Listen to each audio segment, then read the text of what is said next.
দুর্যোগ যেন কোনোমতে পিছু ছাড়ছে না বাংলা। পুজো যত এগিয়ে আসছে ততই দুর্যোগের প্রবণতা আরো বাড়ছে। ফের বন্যার মুখোমুখি হতে হচ্ছে উত্তরবঙ্গের পাশাপাশি দক্ষিণবঙ্গবাসীকেও। ইতিমধ্যে শোনা যাচ্ছে নেপালে অতি প্রবল বৃষ্টির কারণে ফারাক্কার বাঁধ খুলে দিতে বাধ্য হচ্ছে ফারাক্কা কর্তৃপক্ষ। ইতিমধ্যে একাধিক গেট খোলা হয়েছে, আরো বেশ কয়েকটি গেট খোলা হতে পারে বলে বলা হয়েছে। তাই ভয়ঙ্কর পরিস্থিতি তৈরি হবে পুজোর মুখে দুই বাংলার। এই পরিস্থিতিতে আবহাওয়া দপ্তর কি জানাচ্ছে, কেন এই পরিস্থিতি তৈরি হচ্ছে, পাশাপাশি আজ এবং আগামী কয়েকদিন পশ্চিম বাংলার দুই বঙ্গের আবহাওয়ার পরিস্থিতি কেমন থাকতে পারে এবং বাংলাদেশ আবহাওয়া দপ্তর বাংলাদেশ নিয়ে কি জানিয়েছে, নতুন করে একটি ঘূর্ণিঝড়ের কথাও বলা হয়েছে। তাই সমস্ত কিছু আজকের এই প্রতিবেদনে আপনাদের সামনে তুলে ধরব। নমস্কার, আপনারা দেখছেন ইউটিউব নিউজ চ্যানেল বাংলার 365। আজ 30শে সেপ্টেম্বর সোমবার। প্রিয় দর্শক, আশা করি আপনারা প্রত্যেকে ভালো আছেন। এই মুহূর্তে আবহাওয়ার সবচেয়ে বড় খবর, হাতে গোনা আর মাত্র কয়েকটা দিন বাকি রয়েছে দুর্গা পুজোকে। এই পুজোর মুখে বাঙালি ব্যস্ত শপিং এর জন্য। এদিকে শুরু হয়েছে বর্ষা বিদায়ের পর্ব। পুজোর মুখে আবারও কি বৃষ্টি আসতে পারে? আবহাওয়া দপ্তরের আপডেটে বলা হয়েছে মৌসুমী বায়ু প্রত্যাবর্তনের পালা শুরু হয়েছে। এই মুহূর্তে মৌসুমী অক্ষরেখা ফিরোজপুর, শিরসা, চুরু, আজমের, মাউন্ট আবু, দিশা, সুরেন্দ্রনগর, জুনাগড় দিয়ে বিস্তৃত রয়েছে।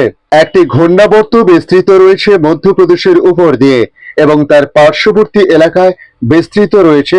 সেটি সমুদ্র তল থেকে 4.5 কিমি রয়েছে। এটি নিজের উচ্চতায় দক্ষিণ পশ্চিম দিকে হেলে রয়েছে। দ্বিতীয় সাইক্লোনিক সার্কুলেশনটি বিস্তৃত রয়েছে গুজরাট ও তার পার্শ্ববর্তী অঞ্চল দিয়ে। এটি সমুদ্র তল থেকে 5.8 কিমি পর্যন্ত উচ্চতায় বিস্তৃত রয়েছে। সক্রিয় অক্ষরেখাটি কোমোরিন এলাকা থেকে রায়লসীমা দিয়ে তামিলনাড়ুতে রয়েছে। এটা সমুদ্র তল থেকে 0.9 কিমি পর্যন্ত বিস্তৃত রয়েছে।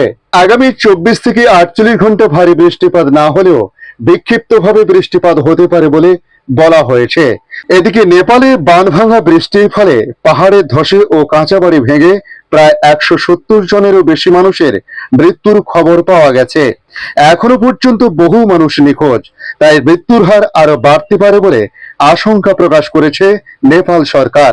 নেপালে জল এসে পড়ছে কন্ডম, নারায়ণঘাট ও কুশি জলধারাতে, যার ফলে তারা জল ছাড়তে বাধ্য হচ্ছে এবং সেই জল এসে জমছে ফারাক্কায়। তাই ফারাক্কার গেটগুলো একের পর এক খুলতে বাধ্য হচ্ছে ফারাক্কা কর্তৃপক্ষ।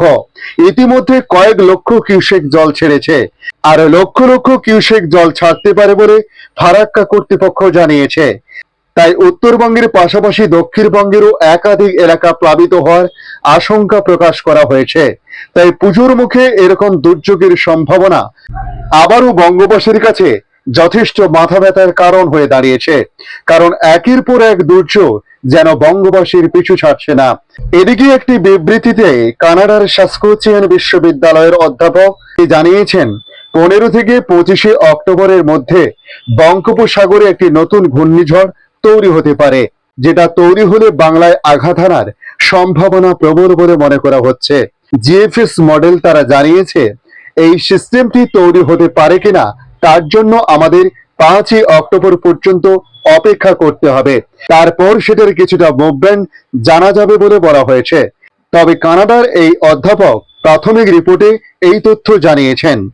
এদিকে দক্ষিণবঙ্গের পাশাপাশি উত্তরবঙ্গে আজ এবং আগামী কয়েকদিন বৃষ্টির প্রবণতা কেমন থাকতে পারে বা কি হতে পারে সে বিষয়ে আবহাওয়া দপ্তর জানাচ্ছে। আজ সোমবার দক্ষিণবঙ্গের প্রতিটি জেলা, যেমন কলকাতা, হাওড়া, হুগলি, উত্তর 24 পরগনা, দক্ষিণ 24 পরগনা, পূর্ব মেদিনীপুর, পশ্চিম মেদিনীপুর, ঝাড়গ্রাম, বাঁকুড়া এবং পুরুলিয়া, পূর্ব বর্ধমান, পশ্চিম বর্ধমান, বীরভূম, মুর্শিদাবাদ এবং নদিয়ার একটি বা দুটি অংশে হালকা থেকে হালকা মাঝারি বৃষ্টিপাত হতে পারে বিকেল থেকে রাতের দিকে। কোনো জেলায় ভারী বৃষ্টিপাত হবে না, কোনো জেলায় কোনো সতর্কতা জারি করা হয়নি আজ।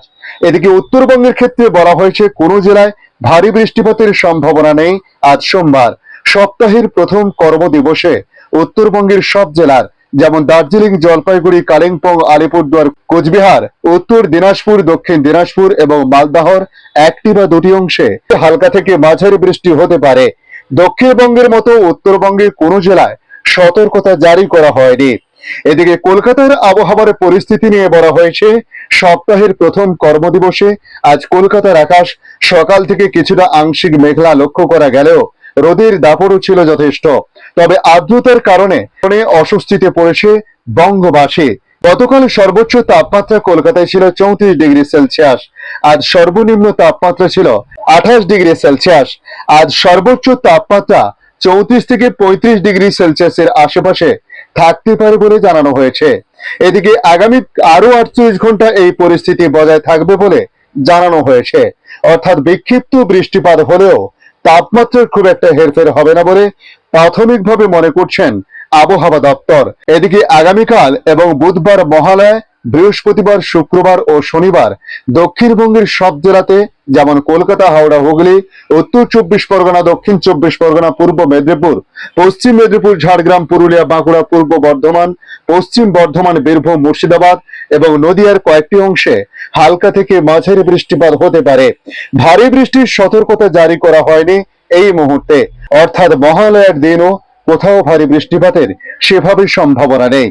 আগামীকাল উত্তরবঙ্গের প্রতিটি জেলা, দার্জিলিং সহ জলপাইগুড়ি, কালিম্পং, আলিপুরদুয়ার, কুচবিহার, উত্তর দিনাজপুর, দক্ষিণ দিনাজপুর এবং মালদহর কয়েকটি অংশে হালকা থেকে মাঝারি বৃষ্টিপাত হতে পারে। তবে বুধ এবং বৃহস্পতিবার আবার প্রতিটি জেলার অনেকাংশে হালকা থেকে মাঝারি বৃষ্টিপাতের সম্ভাবনা রয়েছে। শুক্র এবং শনিবার উত্তরবঙ্গের সব জেলায় হাতে গোনা কয়েকটি অংশে বিক্ষিপ্ত বৃষ্টিপাত হতে পারে। অর্থাৎ শনিবার পর্যন্ত বিক্ষিপ্তভাবে উত্তরবঙ্গেও বৃষ্টিপাতের সম্ভাবনার কথা জানাচ্ছে আবহাওয়া দপ্তর। তবে কোনো সতর্কতা এখনো জারি করেনি হাওয়া দপ্তর।